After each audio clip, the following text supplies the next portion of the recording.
Hello, I am a basic shape cube, and I'd like to share my story. In recent years, I have been tortured and stretched beyond my limit just so players can have nice looking builds. I am a transform tool, and I want to share my experience. Players are constantly using me. It's always, where is transform tool, and not, how is transform tool. I just feel so disrespected. It's the player. What is this? That was a weird intro, but for the first build of this video, I decided to build a matcha cafe. This was my inspo. But since I'm not a fan of pink, I made it blue and rebranded it in my own style. Here I am making a curved wall like the one in the reference. It was pretty easy since I knew the easiest way to curve the basic shapes. In the reference, the build is halfway underground and I wanted to copy that. This did make furnishing the inside extra annoying though. On Friday, I am officially finished with school until September. I struggled to choose a wall texture for the exterior. Time to torture myself with trying to build the interior. Just kidding, it wasn't that hard. For this build, I had to make a custom door. Obviously, because the entrance is halfway underground, so a normal Bloxburg door wouldn't work. It's a very simple design. Now I'm making a custom window like the one in the reference. I'm making the arc on the window with structurals. I swear I could not do this without the transform tool. I guess this build is not Zero Game Pass friendly. This curve was very difficult to make because both sides had to be equal. Once I finished this curve, I had to add 2 more. Since I have the power of editing, I can cut to when the window is finished. That was fast. Now the front side is nearly finished. Time to build the steps down to the entrance. People say you should pay attention to the numbers when making custom stairs. I don't. Time to make the exterior front wall, with basic shapes of course. Let's add the path outside the shop. It's basically a curb on the edge of the road like in the reference. Time to add the sign. I will add all the decals at the end so you will see them in the tour. Simple custom awning. I was very reliant on the reference for this build. Time for the interior. Of course I'm building a custom checkout counter with basic shapes. My basic shape addiction is definitely going to become an issue in later builds in this city. When doing this interior, I felt super zoomed in because of the layout. I low-key kind of struggled with arranging the tables in this build because of how long the counter is. Let's make a custom room divider thingy.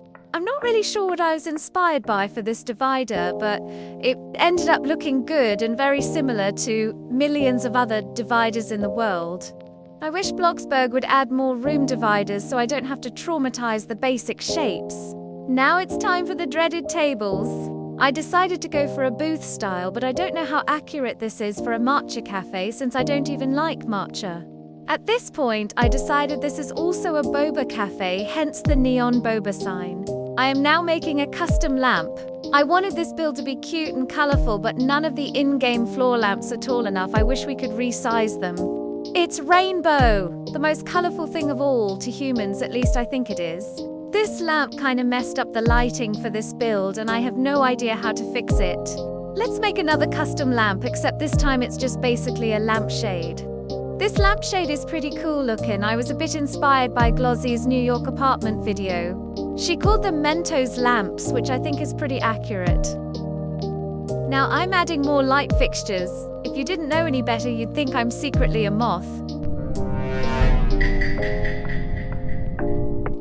I thought to use lava lamps upside down as ceiling lights.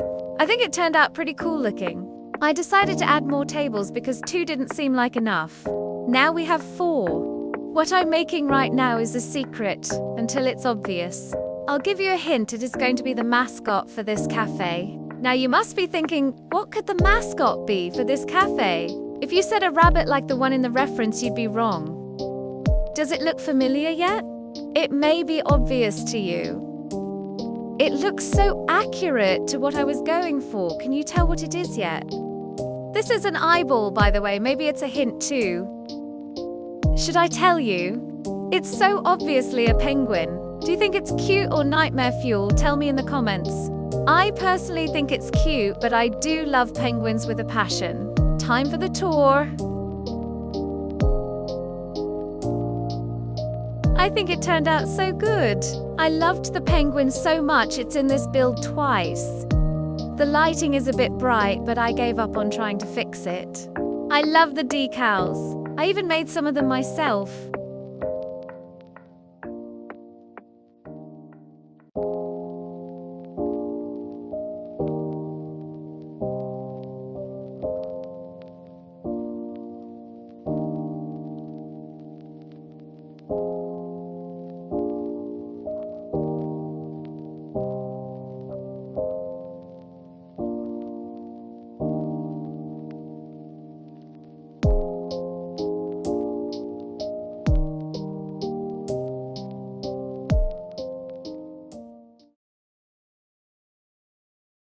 I feel ruined.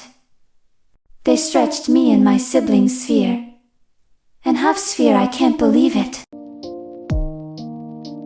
So I forgot to press record, but believe me, I did build this. Let me show you what I've built so far. It's basically just the exterior. Let's build a custom shelf. This was my reference for this build. It's a 7-Eleven. I've never actually been to a 7-Eleven because they don't have them in the UK anymore. So most of the stock going on these shelves is either American or Southeast Asian with cameos of British products. Now I'm building a smaller end shelf. I think these shelves are accurate, but they may not be. Now I'm building a custom drinks fridge. These fridges practically look the same all over the world. It will be filled with mostly decal drinks because Bloxburg only has 3 bottled or canned drinks. The shelves will also only really have decal products because Bloxburg is lacking different foods like different types of crisps. Chips if you're American.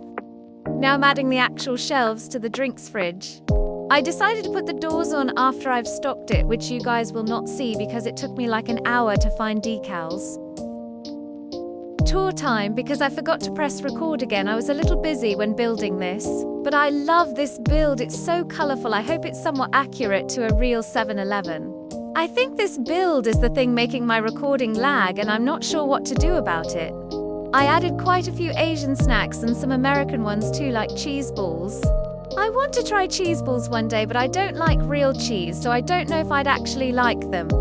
I forgot to film this, but I made an ice cream freezer. Here is one of my favorite parts of this build. It looks so accurate to ones in real life, at least I think it does anyway. We have Sanrio Kit Kats in the most laggy area, sorry. Maybe I just need a better computer. I repeated a lot of products because it was hard to find good decals. I had to make some decals myself. This aisle is pretty boring compared to the others. Lots of Oreos. This shelf has mostly American snacks like goldfish, which I also want to try one day. Here is the checkout. It has a locker for 18 items. Please tell me if 7-Eleven sells 18 plus items in the comments. Thank God, this is the end of today's video. I've been used far too much recently. Transform tool wants you to subscribe.